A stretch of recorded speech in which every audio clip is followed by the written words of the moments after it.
Okay. So the chili, I will just run through like this. It's very important to either, if you're going to cut chili, to either sort of do one of two things: wash your hands very well, or use a glove. When I was young, does anyone want to hear a funny and painful story? When I was quite young, working Cafe Cucina, I used to have to chop a kind of, I guess, a container that full for every service of chili, and we'd put oil in there, and they'd use that in pastas and things like that. And I was chopping, and I'd never really had to sort of chop chili before too much. And basically, I had chili all over my hands. I went to the bathroom, and I came back in a lot of pain, and the head chef gave me a glass of milk. Do you see that? The head chef gave me a glass of milk and says, "Not for drinking." Can you just hold on to that, Don? I feel like I'm on a boat. It's very exciting. Very exciting. So I've never done that mistake with chili again since then. I'm always very careful. I think it's good for the trainees and apprentices to sort of learn about it from time to time. So let's have a look at this. This is where stuff gets fun. That broccoli's cooked. We really want to cook it all the way through and almost overcook it just a little bit. I'm going to pop that into there for a sec. I think I bought my own potato masher thing today. Here we go. I'm going to get rid of this. So I'm literally just going to... There we go. Okay, that's going to work. So, bit of steam cleansing in the morning. Maybe that's why I've got nice skin. Could you come and give me a hand for a sec? I'm having a bit of trouble. Okay, so now I just really want to get into there. Okay, so I just want to kind of really mash this up now. You could use like a whisk to do this as well if you wanted to. Okay, so the Orecchietti is cooked. Pasta like this, actually, it's a little hard to overcook. It's not like fresh pasta. I've got a little bit of stuck to the bottom. If that comes up easily, which it's not, I won't worry about it. We can just put that down to the side. We can get this in here as well. Now,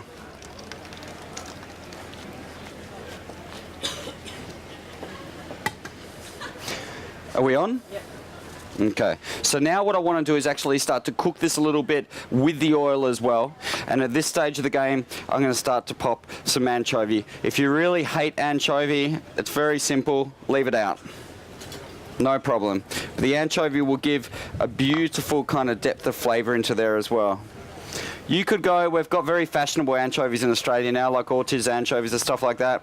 If you can afford it, use those. They're about $12, $13 for a tall, small tins, so the flavour will be better if you use them, but very, very expensive. Okay, just let me grab one more of these guys out if I can. Get out here. Okay. When my wife and I cook this at home, we use a whole tin for two of us of anchovies. Maybe a little excessive, I don't know. Okay, so let's put a little bit of olive oil through there. A little bit of olive oil through here. Let me have a look at these guys in here. Oh my God, that's looking good. Are you impressed by that? Do you smell that? You guys haven't seen that yet. Very good. So what we want to do is now cook this till we basically get all those anchovies to break right down through this mixture in here. Okay, here we go. Now we're cooking.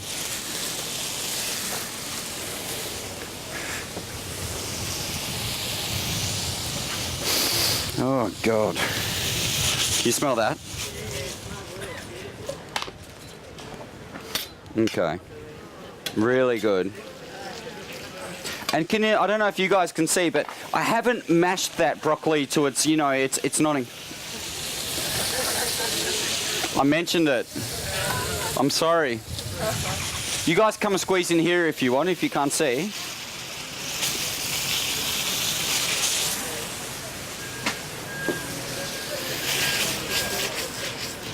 I'm having much more fun now. It's great. Well, what sort of salt is it? Hmm? What salt? This is Murray River salt. Maldon salt is fantastic, but I like supporting local produce as much as I can. So I don't want to overload that. We'll just put a little bit at a time. You might want to watch your sweater there, sir. Just, okay. How's that looking? I reckon colourful. I reckon it's pretty cool. Could I can't get through now. Could someone pass me some parsley over there, madame? So now we get a little bit of parsley. Well, you're welcome to sit down. I'd love you to all stay around here, though. It's much nicer, isn't it? Okay. Now, before I use Parmesan cheese, this time around I'm going to use Pecorino cheese, which is made from sheep milk. And it's got a little bit... Is anyone not familiar with Pecorino cheese? It's got a much sharper taste than Parmesan. It's not dissimilar tasting. Isn't that beautiful? Look at that. I don't know about you guys, I'm excited. That's awesome. All right. What are you saying? Just love the way you toss it. So clever. Yeah, it's, no one's ever called it clever before, but it's bit of practice, yeah. Okay, so I'm going to put some of this directly into here. This is the kind of pasta you don't want to sort of put the pasta into the bowl and spoon some of this on top. It really benefits because of the shape of it. I don't know if you guys can see, but because of the shape of it, it's really picking up all that sauce in there now.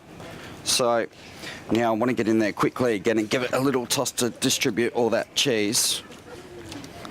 Oh, wipe the bench out. Lucky Mum's not here. Not so clever. Okay, now why don't we get a lovely big plate and you guys can all jam a fork into this and have a taste. Could someone pass me a fork so I could have a taste before I allow you guys to, please? Well, I've got a taste too. It's it's good. One thing drives me crazy, a lot of chefs in the kitchen, you get these heroes who have been working for a while and I'm like, did you taste that? I always ask the chefs, no, I don't know how to taste it. I don't need to taste it. I've cooked it enough times. I'm like, but the tomatoes can be different from supplier to supplier. Everything can change, all the ingredients, which is going to change the sweetness, saltiness, sometimes pepperiness a little bit as well. So you have to, even my chefs in the kitchen who cook the same dish 100 times a night, taste, taste, taste, taste, taste. Could you just grab me from over there that square plate, maybe? Fantastic. I've got you all working now. It's fantastic, isn't it? Okay. Who wants to taste some Orecchietti? So why don't I just spoon this out? I believe we've got... What I might do after is put this over there and all you guys can kind of stretch out and have a taste. I've made quite a bit, actually.